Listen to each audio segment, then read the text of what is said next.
start by basically, you'll notice that these are pretty much square. They're not perfectly square, but they've got the sharp corners on them here. And I find that works better just so that you can line up this notch with this side, and everything seems to go a lot quicker.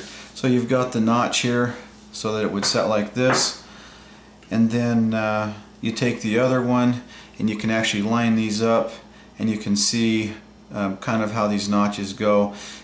Like I talked about, if you make this angle here so that it's not very steep, that it's got a very shallow angle like this, you've got problems with this part breaking because of the weight of your rock or your log will actually break the figure 4 right here, because there's not the support from this upright helping to hold the weight up.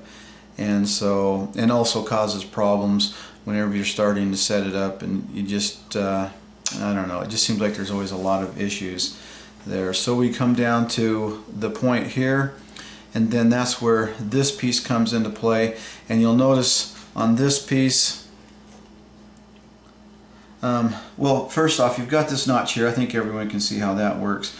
And then it comes down here to basically a point, and that point then hooks up with this notch here. So you would carve this first, this piece, then carve this notch, and make sure that you've got the correct angle. In fact, this one maybe is even a little more shallow than I like, so I'd maybe even try to go here.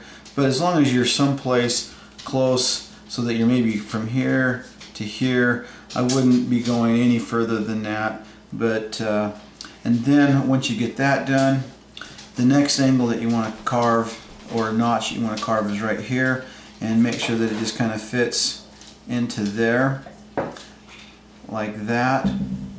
And then before you carve the last notch that will actually hook right here on this front surface, you'll set everything in place like that, or set these two in place like that, so that you have no gap there.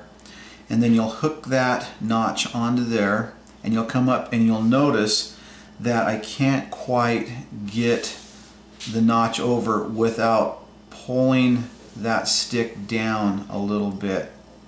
And that's one of the things that really helps to preload this thing so that it will not fall apart, and you can set it. If you don't do that, and the notch is actually, if this notch was actually, instead of here, if it was up here, and then you come up to set this trap, I'll just kind of hold it at the wrong angle, and you set it in there, and your notch is clear up there, then what you have to do is actually pull this trigger. This is hard to do when you're trying to do it wrong.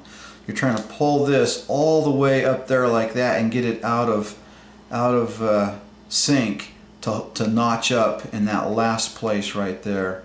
And so that's critical. And then, like I talked about before on the other videos, you really should watch the other videos, because I give a lot of tips on how to make this work. You want to have this whole thing notched so that no matter where it comes, you've got a square place for this trigger notch to line up.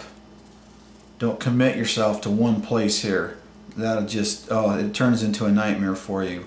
And so you have that notch, and then, like I said, you've got about 1/8 of an inch that you have to push over to get it over, and it'll actually hook and go in to the trap like that. And practice setting it, putting pressure on this point here so that you can actually walk up, lift the other trap up. Don't try to lift your rock up and then try to assemble this 4 underneath the rock. Again, that just causes all kinds of problems with that. So again, the close-up, let me see if I can get it really close to you so you can see these angles. We've got the angle, well, first off, you can see that it's pretty square. It doesn't have to be, it just makes it simpler whenever you start to cut everything else in.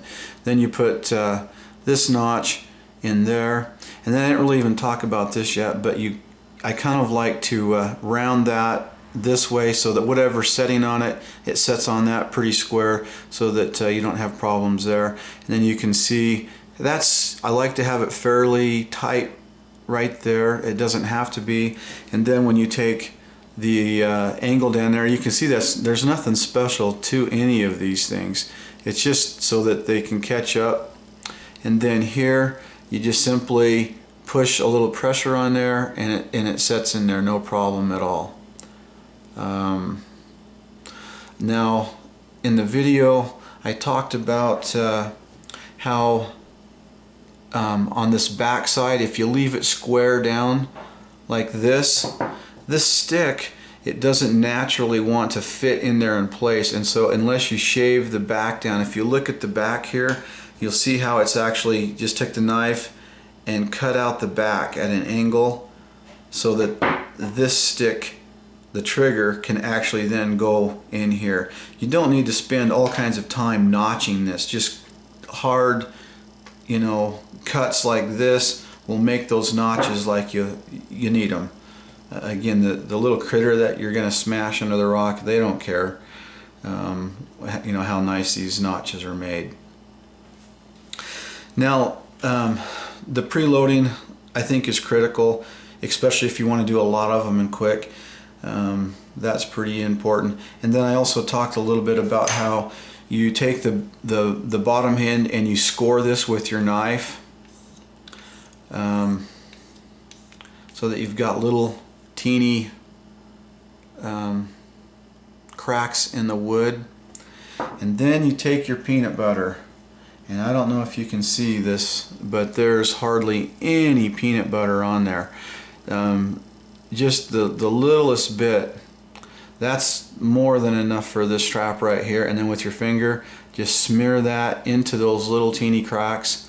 And the squirrels, the mice, the rats, it seems like about everything likes peanut butter.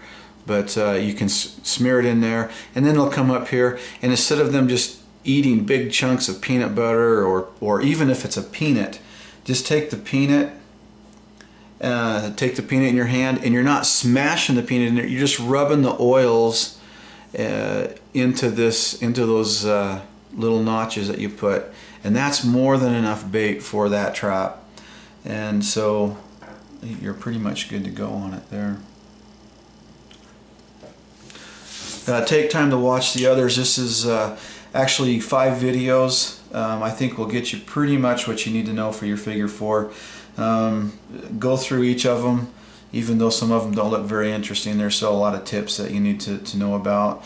One thing I know I didn't talk about is the weight of the object that you're gonna use. And the reason for that is because if you're going to catch something, well, if you're going to catch like a normal, like a tree squirrel, or maybe a ground squirrel, or some other little rodent that's you know, not real big, you don't need a 20-pound or a 30-pound, you know, boulder or log. You know, so pick the weight that you're going to use appropriate to the size of the animal. Now obviously you're going to watch where this trigger here was used with about probably a 7 to maybe a 10-pound deadfall to catch a mouse. You don't need something that heavy. It's just my kids, when they go make these and they set them out there, they use that one. It was just available and I used it quick. And so you can use something a lot smaller to catch a mouse. Now if you're going to use for like a muskrat, a beaver, some of these other things, there's some other tricks that you can use. Again, don't use a lot of bait on this. For muskrat, a toothpaste works really good. And obviously, maybe you won't have toothpaste in a survival situation, but you might be able to find some mint, wild mint growing. You could maybe rub some of the oils of the mint on there. Also, consider their trails. You don't always have to use a bait on here. You can actually find their trails and get to know the little critter that you're going to catch. In fact, you can set literally a dozen. You could make a dozen of these and get them set out in a real short time period. But if there's nothing there, if the critters just are not there, you're simply wasting your time.